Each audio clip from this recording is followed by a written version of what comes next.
right, in the meantime, from overseas today, Britain's Ministry of Defense is today refusing to comment on a report that their pilots spent years trying to shoot down UFOs. It allegedly happened a number of times dating back to the 1980s. Well, Nick Pope is our guest. He made this information public. He's also the former head of the Ministry of Defense's UFO project. So if anybody knows, we think it's you, Nick. Now, you say that they've been trying to do this for about 30 years. How do we know that? The Ministry of Defence here in Britain has been investigating UFOs since the 1950s, but other countries as well have had these sorts of incidents, and I think it's a question of trying to put them together and see what pattern emerges. Now, you said in your quote is saying that we want to shoot down a UFO that will resolve the issue once and for all. To your knowledge, have they ever been successful?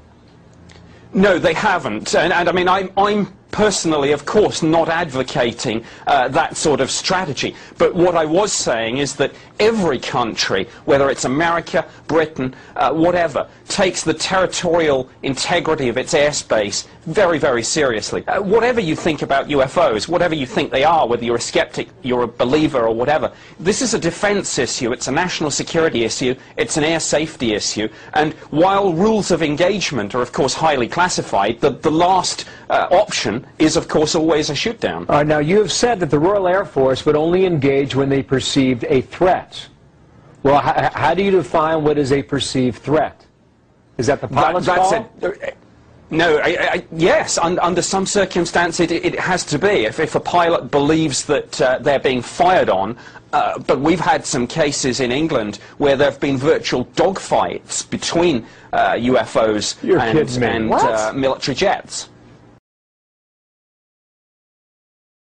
But we've had some cases in England where there have been virtual dogfights between UFOs and military jets. Dogfights? Yeah, the dogfights, yeah, absolutely. These things, the UFO issue suffers, I think, from an image problem. These things are seen by pilots, they are tracked on radar, and there have been many, many incidents on the record over the years of these sorts of things. If there was a dogfight, pardon the interruption here, over the hills of England or the countryside of England, we'd know about that by now, would we not? Well, yes, and indeed that's the exciting news. The Ministry of Defence is in the process of declassifying and releasing its entire archive of UFO files going back decades. 95% of UFO sightings do turn out to be things like these helium balloons and aircraft lights. But that's not what's of interest to the government and the military, of course. They're interested in these UFOs when they're tracked on military radar systems and when they're seen by pilots. We need to be treating this as a serious issue. When we have these sorts of incidents in our airspace, it makes it a national security issue. Former Chief of Staff John Podesta. Podesta, also an advisor to President Obama, spoke at a 2002 press conference organized by the Coalition for Freedom of Information. I think it's time to open the books on questions that have remained in the dark, on the question of government investigations of UFOs.